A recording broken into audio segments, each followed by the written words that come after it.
قوت جو اللہ نے آپ کو دی ہے وہ قوت متاثر ہوتی ہے، ہوتا کچھ ہے، نظر کچھ آتا ہے۔ آنکھوں پہ کیا تھا جادو، پھینکی رسیاں اور لکڑیاں زمین پر، چونکہ جادو کیا تھا آنکھوں پر تو آنکھیں ہو گئیں متاثر، تھی لکڑیاں رسیاں نظر آ رہی تھیں، سانپ کیا نظر آ رہی تھی؟ لوگوں کی نگاہوں پر جادو کیا تھا۔ اللہ تعالیٰ نے حضرت موسیٰ علیہ السلام کو لاٹھی عطا فرمائی تھی، عصا، فرمایا القی عصاک، انہوں نے تو جادو کر لیا، موسیٰ اپنی لاٹھی پھینک دو، آپ نے لاٹھی پھینکی، وہ سچ مچ زندہ جیتا جاگتا اژدہا بڑا سانپ بن گیا اور وہ ساری لکڑیاں رسیاں کھا گیا۔ جادوگر جانتے تھے جادو کیا ہے، جادوگر جانتے تھے کہ جادو کیا ہے۔ علم کسی چیز کا برا نہیں ہوتا، یہ ذہن میں رکھنا، علم کسی چیز کا برا نہیں ہوتا۔ مثلا جادو کا پتہ ہو کہ جادو کیا ہوتا ہے تاکہ اس سے بچے، اپنے آپ کو اس سے بچائیں، تو علم برا نہیں، اس کا استعمال آپ کو ذمہ دار اور گناہگار بناتا ہے، ذہن میں رہے۔ انہوں نے دیکھ لیا کہ ہم نے جو کیا تھا وہ تھا جادو، موسیٰ علیہ السلام نے پھینکی ہے لاٹھی اور وہ اژدہا بن کے ان سب کو کھا گیا ہے، وہ پہچان گئے کہ یہ جادو نہیں ہے، چنانچہ فوراً موسیٰ علیہ السلام کے قدموں پر گرے اور ایمان لے آئے۔ بلایا تھا فرعون نے انعام کا لالچ دے کر، انہوں نے فرعون کو چھوڑا، کلمہ پڑھ کے مسلمان ہوئے، صحابی بنے، فرعون نے سزا دی، شہید ہو گئے۔ ایک نماز نہیں پڑھی، ایک روزہ نہیں رکھا، کوئی اور نیکی نہیں کی، ادھر مسلمان ہوئے، ادھر صحابی بنے، ادھر جنتی بن گئے۔ نبی سے نسبت کا فائدہ دیکھو، ان کو موقع نہیں ملا، کیونکہ فرعون نے کہا میں تمہارے دائیں طرف کے بازو بائیں طرف کی ٹانگیں کٹواؤں گا، انہوں نے کہا کاٹ دے، ایمان نہیں چھوڑ سکتے ہیں۔ ہم موسیٰ اور ہارون کے رب پر ایمان لے آئے،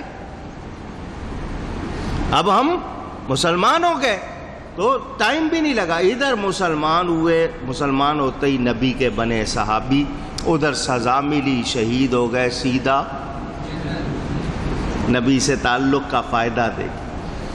تو اس دور میں چونکہ یہ جادو کا زور تھا، جادو والے اپنا جادو کرتے تھے، موسیٰ علیہ السلام کو اللہ نے ویسے ہی معجزے عطا فرمائے۔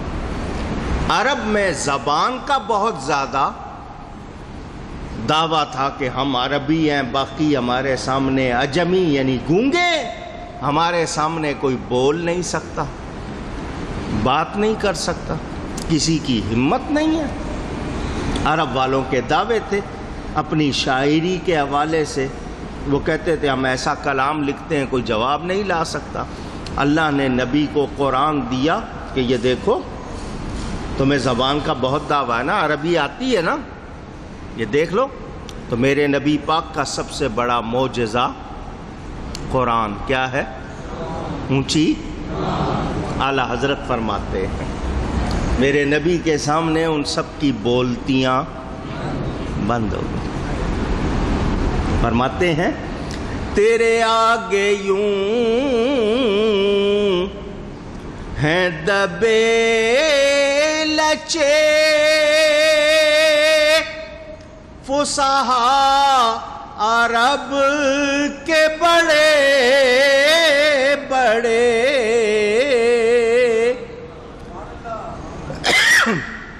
فصیح صاف زبان بولنے والے، عمدہ گفتگو کرنے والے، بڑے بڑے حضور آپ کے سامنے دبے لچے ہیں، کسی میں دم مارنے کی گنجائش۔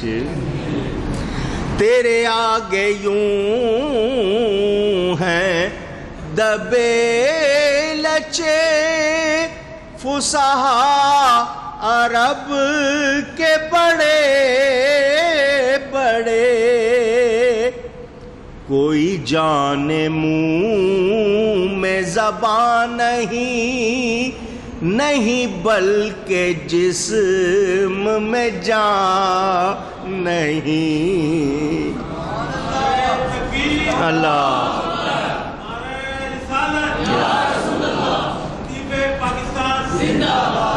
کوئی جان منہ میں زبان نہیں بلکہ جسم میں جان نہیں. ایسے ہیں آپ کے سامنے کہ یوں لگتا ہے یا تو منہ میں زبان نہیں ہے, یہ تو خیر ہم اتنا کیا کہیں, یوں لگ رہا ہے کہ جسم میں جان ہی نہیں ہے, بولنے کی ہمت اور جرأت نہیں. تو اللہ نے ان کو قرآن عطا فرمایا اور پوری انسانیت کو چیلنج. تمہیں بڑا دعویٰ ہے نا زبان پر, اس جیسی 10 صورتیں بنا لو, 10 آیتیں بنا لو, چلو ایک ہی آیت بنا لو. 1400 سال سے زیادہ ہو گیا, 1440 سال آج تک کوئی بنا سکا؟ قرآن نے کہہ دیا نہیں کر سکتے. وَإِن لَّمْ تَفْعَلُوا وَلَن تَفْعَلُوا, کر ہی نہیں سکتے. تو ڈرو اس آگ سے جس کا ایندھن انسان اور پتھر. حضرت موسیٰ علیہ السلام بنی اسرائیل کا میں نے ذکر کیا نا, حضور نے فرمایا میری امت کے اولیاء علماء بنی اسرائیل کے نبیوں جیسے ہوں گے. تو ادھر ہندوستان کا علاقہ راجستھان, راجا آگے سیتان جگہ کو کہتے ہیں راجوں کی جگہ راجستھان. مشہور ہے پورا علاقہ, آپ کے سندھ سے آگے جائیں سارا راجستھان. راجپوتانہ بڑے بڑے راجے مہاراجے, اپنے آپ کو بہت کچھ سمجھنے والے, ہر ایک کی اپنے الگ الگ ریاست, سب بت پرست مشرک. جادو کا بڑا زور. اللہ تعالی نے اپنے حبیب پاک صلی اللہ علیہ وسلم کے شہزادے حضرت خواجہ غریب نواز کو وہاں بھیجا. جادوگروں سے حضرت کا مقابلہ ہوا, ادھر موسیٰ علیہ السلام کا مقابلہ, ادھر حضرت خواجہ غریب نواز. تو خواجہ غریب نواز نبی نہیں ہیں, کام وہ کیے جو نبیوں جیسے. یہ صرف میں نے جھلک دکھائی, ٹائم اتنا نہیں ہوتا جمعے کا, ورنہ میں اس پر آپ کو مثالیں دے کر کچھ سمجھاتا اور بتاتا کہ کن نبی کے معنی کیا بنتے ہیں. نام نامی اس میں گرامی ہے حسن. کیا نام ہے؟ باپ کا نام غیاث الدین, والدہ کی طرف سے حسنی, والد کی طرف سے حسینی. حسنی حسینی. سیستان کا علاقہ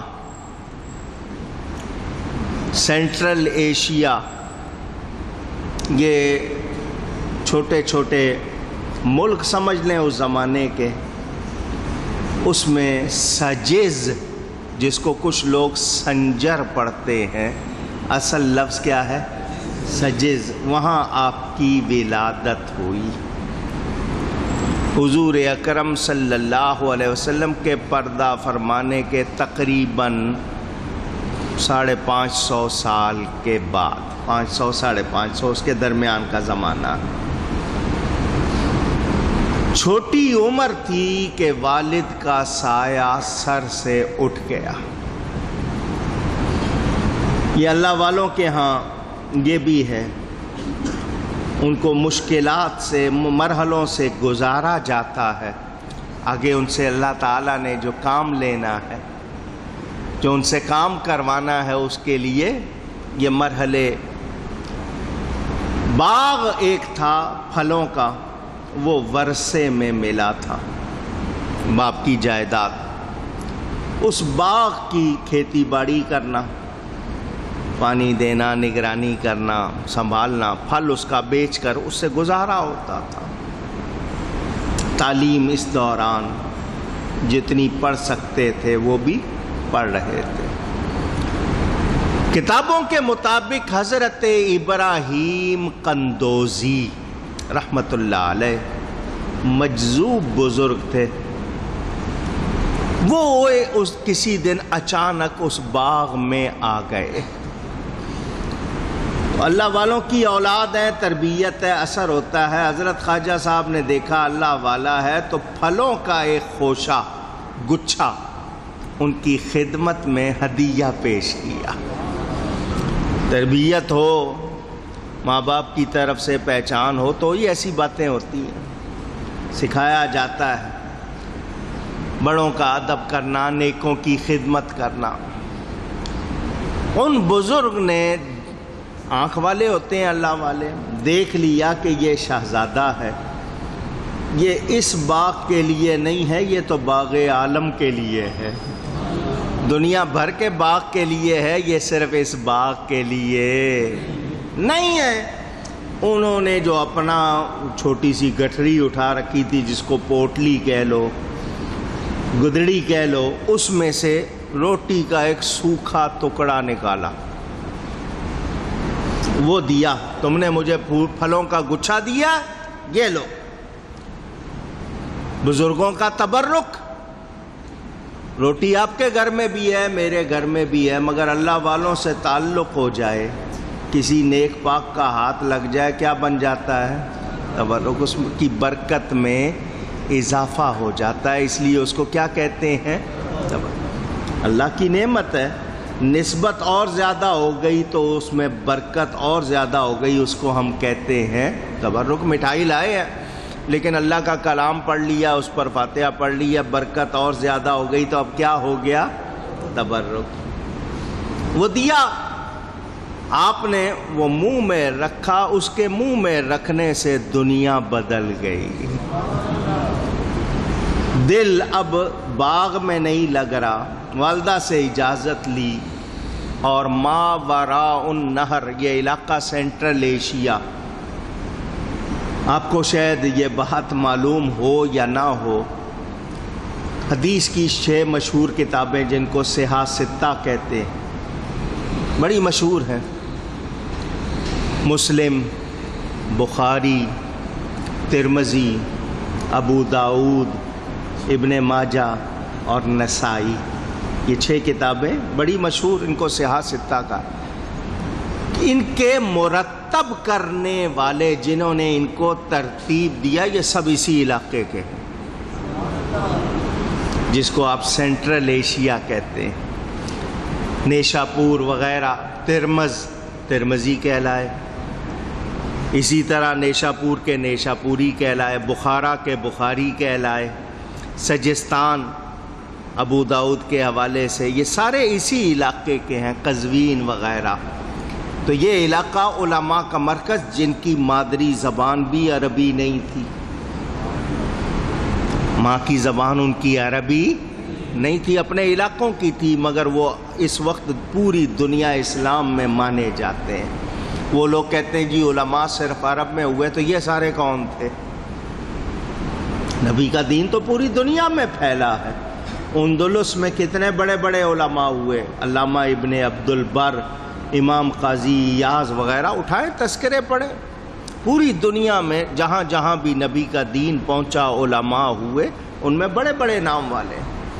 اس علاقے میں جا کر خواجہ صاحب نے علوم کی تکمیل کی. جو متداول پڑھائے جاتے ہیں علوم، ان کو پڑھا اور دین کے پورے پورے عالم بنے. اس کے بعد ایک رشتہ آپ کا حضرت سیدنا غوث اعظم سے یہ ہے کہ آپ کی والدہ اور ان کی والدہ آپس میں کزن ہوتی ہیں، یوں غوث پاک کے خالہ زاد بھائی ہوتے ہیں. یہ بھی رشتہ بتایا جاتا. غوث پاک سے بھی ملاقات ہوئی. خواجہ صاحب کی حضور غوث پاک سے ملاقات. وہ حضرت غوث اعظم کا عمر کا آخری وقت تھا، یہ ابھی جوان تھے. حج کیا، مدینہ منورہ گئے، نبی پاک نے حکم دیا ہندوستان جاؤ. وہاں جاؤ اور ہمارے دین کی تبلیغ کرو۔ معین الدین کا لقب میرے نبی نے دیا، اس لیے ان کو عطائے رسول بھی کہا جاتا ہے کہ حضور صلی اللہ علیہ وسلم کی عطا ہیں، حضور نے ان کو ہندوستان بھیجا۔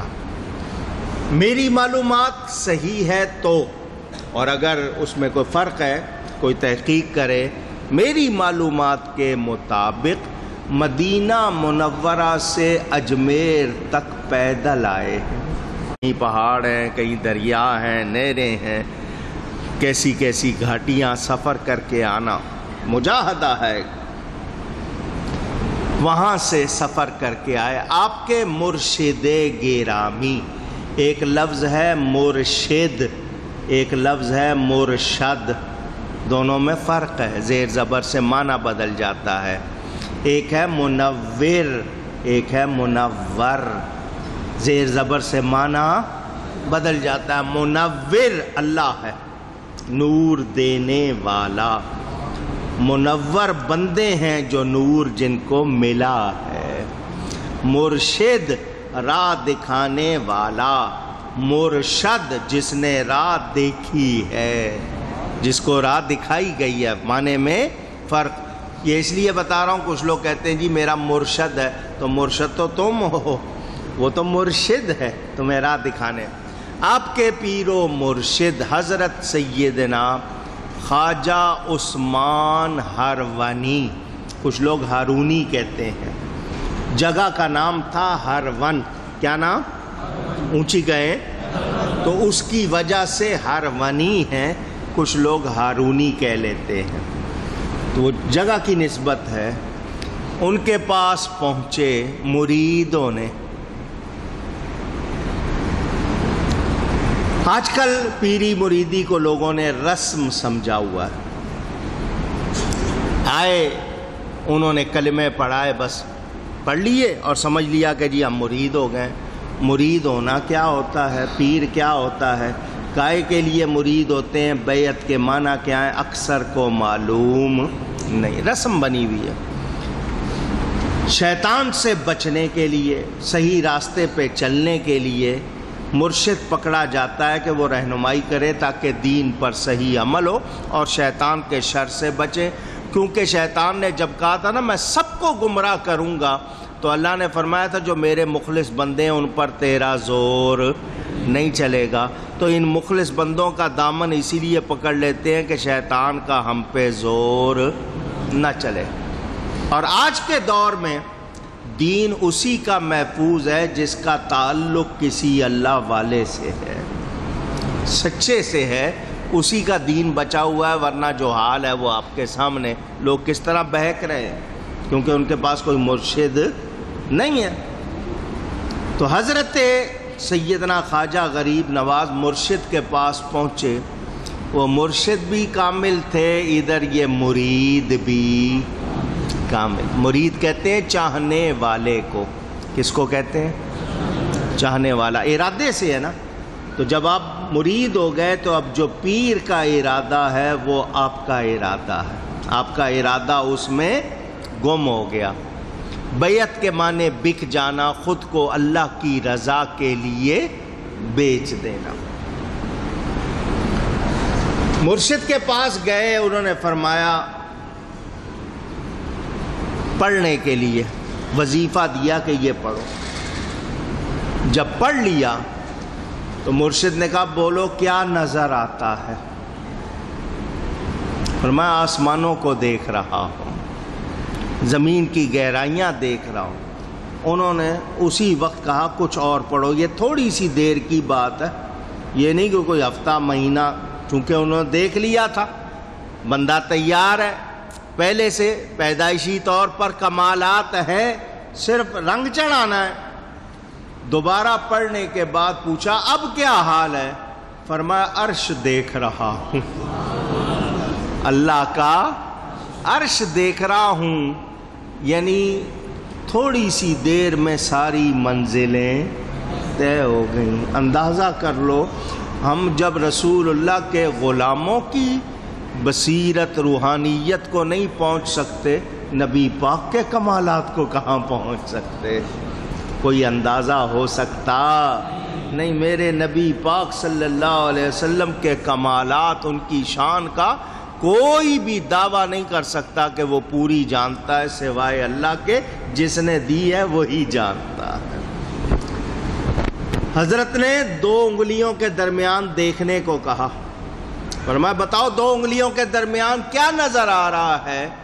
تو خواجہ صاحب نے فرمایا 18,000 عالم دیکھ رہا ہوں۔ فرمایا جاؤ اب تمہاری ڈیوٹی ہے، اب جا کر مخلوق کو اللہ کی راہ دکھاؤ۔ آپ راجستھان راجپوتانے کا علاقہ اجمیر، کیا نام لیا میں نے؟ یاد ہوگا آپ کو، اجے راجے کا نام تھا، میر پہاڑوں کے سلسلے کو، چھوٹی چھوٹی پہاڑیاں، اس سلسلے کو ہندی میں میر کہتے ہیں، دونوں کو ملا کر کیا بنا؟ اجمیر۔ وہ راجے کو کوئی نہیں جانتا، پہاڑیوں کو کوئی نہیں جانتا، میرے خواجہ کو دنیا جانتی ہے۔ ان کی وجہ سے اب ہم لوگ اہل سنت و جماعت مسلمانوں کا یہ طریقہ ہے کہ کوئی نسبت ہو، کوئی نسبت ہو، اس کی وجہ سے اس کے شرف کا ذکر کرتے ہیں۔ شرف کے معنی بزرگی، تو اب نسبت اجمیر کی ہو گئی خواجہ صاحب سے، ان کو اللہ نے برکت والا، عزت والا بنایا، تو یہ بات ہے شرف۔ شرف کے معنی بزرگی، تو اب ہم اس کو صرف اجمیر نہیں کہتے بلکہ اجمیر شریف کہتے ہیں۔ لوگ آپ کو کہہ دیتے ہیں نا مزاج شریف، تو مزاج تو سب کے ہی ہوتے ہیں، لیکن وہ آپ کو عزت دے کے کہہ دیتے ہیں کہ آپ کے مزاج شریف۔ تو میرا مزاج شریف ہو سکتا ہے، جہاں خواجہ صاحب ہوں وہ شریف نہیں ہو سکتا۔ سوچنے کی بات ہے، کچھ لوگ اعتراض کرتے ہیں، اس لیے میں نے آپ کو سمجھایا کہ یہ شرف کوئی بھی لگ جائے تو اس کی وجہ سے۔ میں نے ایک مرتبہ امریکہ شریف کہہ دیا تھا، کچھ لوگ ناراض ہو گئے تھے، میں نے کہا میرے کہنے کی وجہ ہے۔ کہنے لگے کیا؟ میں نے کہا میرے پاس ایک حوالہ ہے کہ یہ امریکہ ہے